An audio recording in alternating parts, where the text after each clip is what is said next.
You don't need all this land, Amanda. Your sister has 3 kids to think about.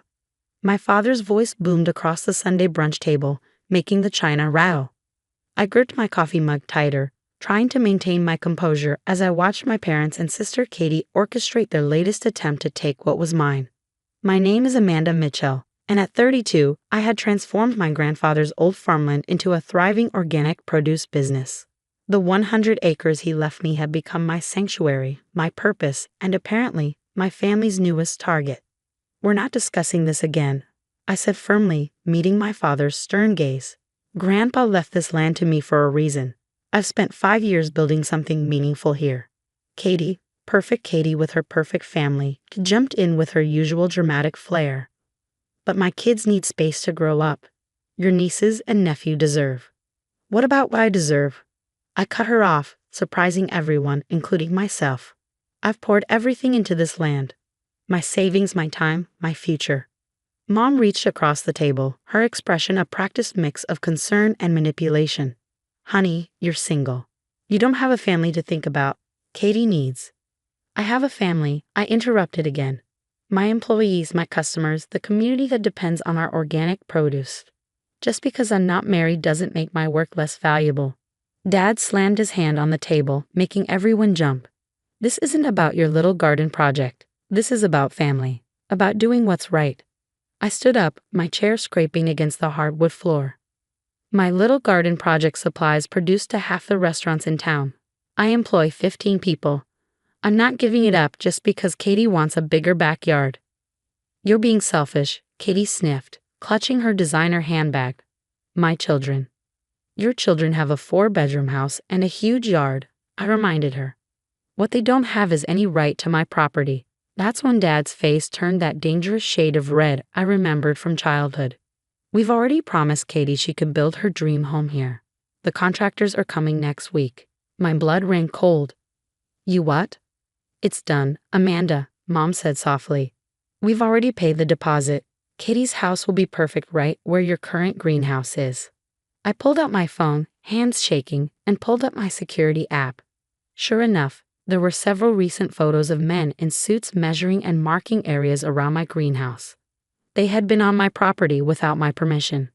Get out, I said quietly, my voice trembling with rage.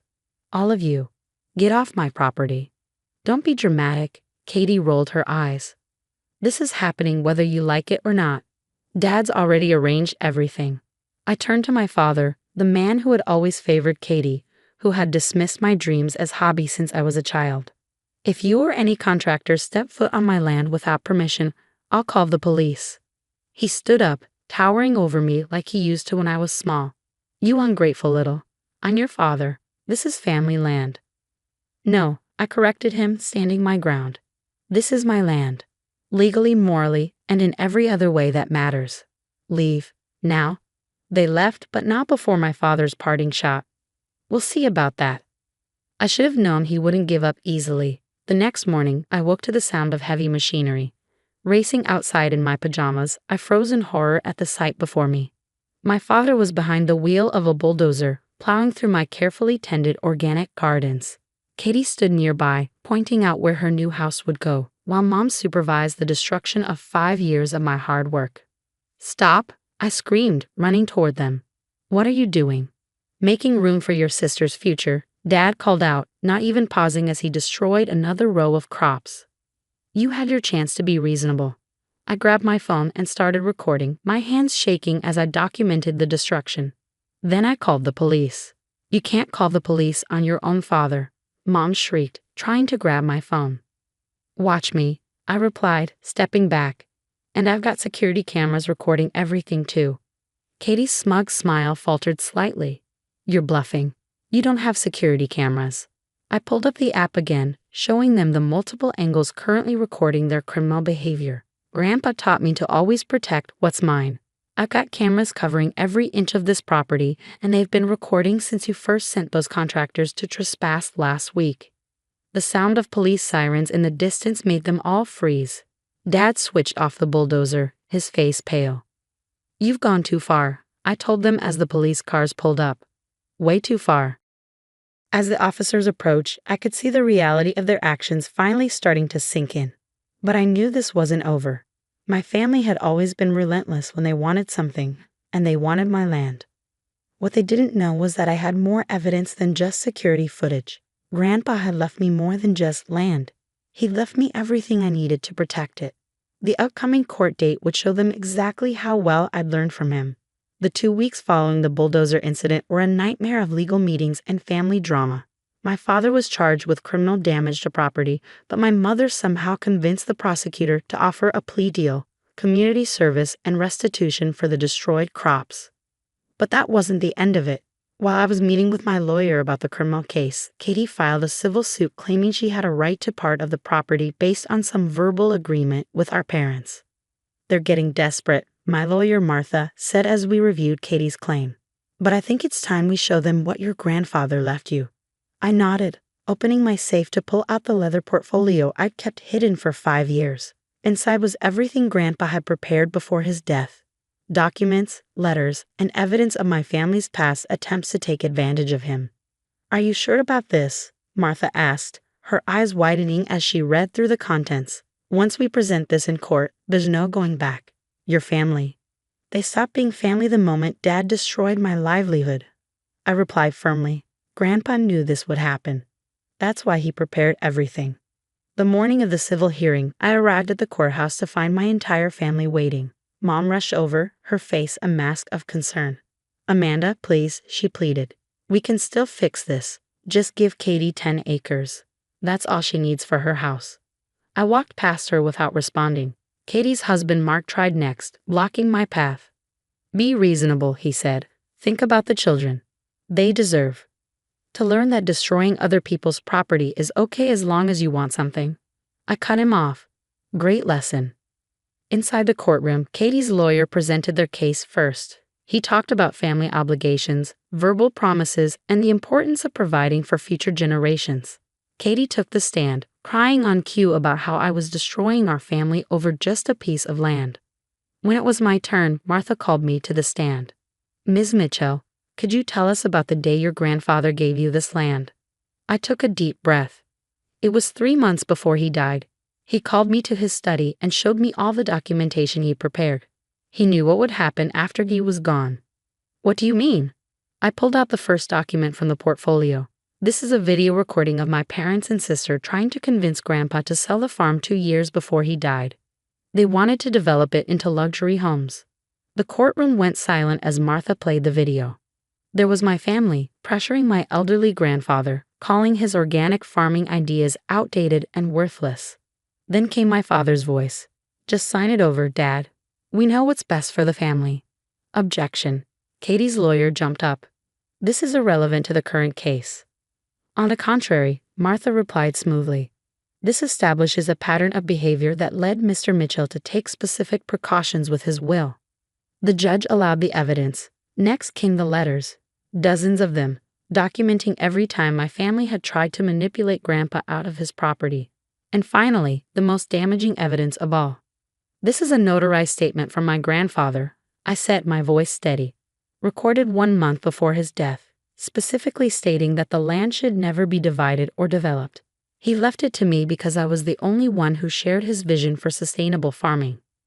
I looked at my family as Martha played the video. Mom had her face in her hands. Dad looked like he might explode. Katie was frantically whispering to her lawyer. Furthermore, I continued, Grandpa added a clause to the deed. If anyone contests my ownership or tries to force development of the land, they forfeit their inheritance from his estate, including the trust funds he set up for Katie's children. That was the bombshell. Katie's face went white. The trust funds for her kids were worth far more than any piece of land. She'd been counting on that money for their private school education. "You knew about this," she shrieked, jumping up. "You knew about the trust funds and still let us file this lawsuit." "I tried to tell you to leave it alone," I replied calmly, "multiple times. But you and Mom and Dad wouldn't listen. You never listen." The judge called for order as Katie dissolved into real tears this time. Her lawyer quickly requested a recess to confer with his client. In the hallway, I watched my family huddled together, their perfect plan crumbling around them. Mom kept shaking her head. Dad looked defeated, and Katie was frantically calling her financial advisor. Martha touched my arm. They'll withdraw the lawsuit. They have to, or they lose everything. I nodded, feeling surprisingly empty. This victory didn't bring me joy, but it did bring something else. Peace. Finally, they would have to accept that the land was mine, that my work mattered, that I wasn't just the single daughter they could push around. But as I watched them scrambling to save what they could of their situation, I knew there was one more surprise left, one final piece of evidence that would change everything.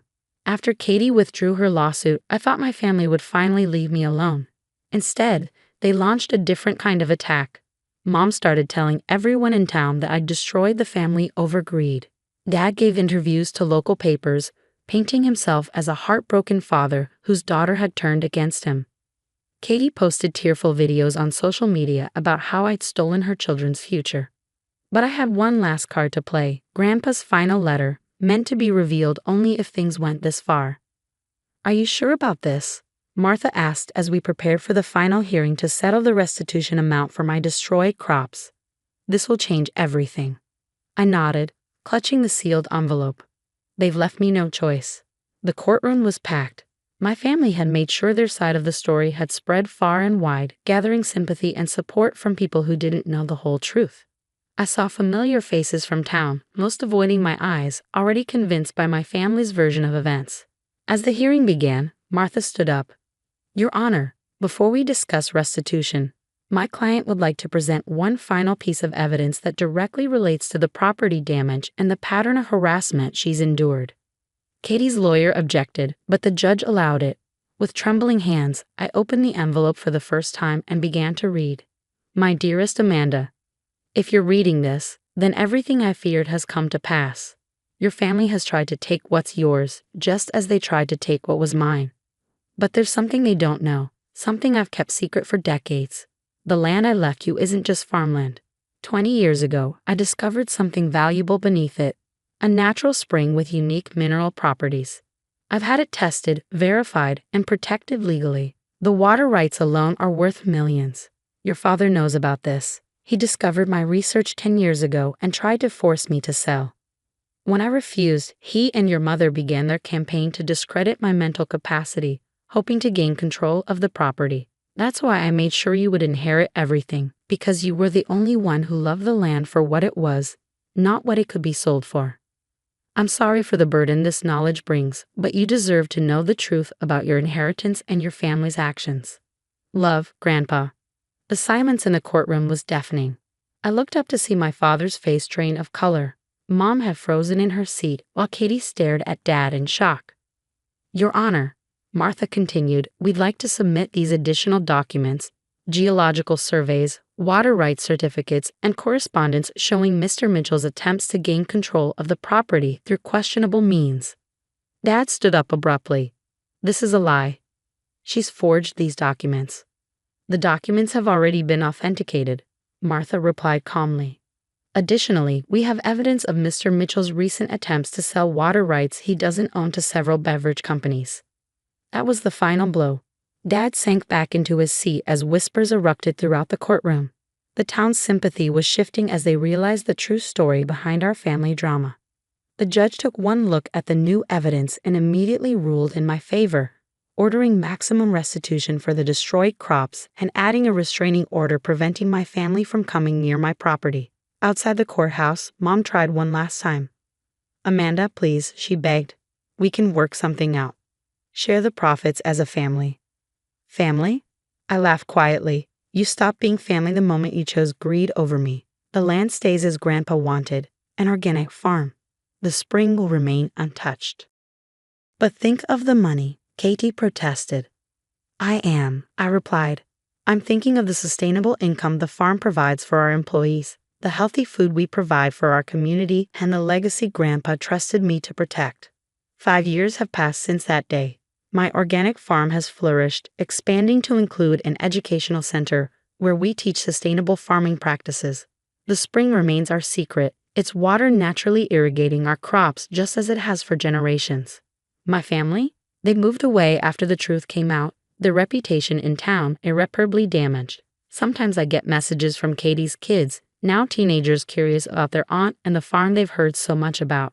I've invited them to visit to learn about their great-grandfather's legacy and to understand that true wealth isn't always about money. The land Grandpa left me has become more than just property. It's a testament to standing up for what's right, protecting what matters, and finding success on your own terms. Every morning, as I walk through my restored gardens, I thank him for trusting me with his legacy and for giving me the tools to protect it. Sometimes the best revenge isn't about winning or losing. It's about staying true to your principles and letting the truth speak for itself.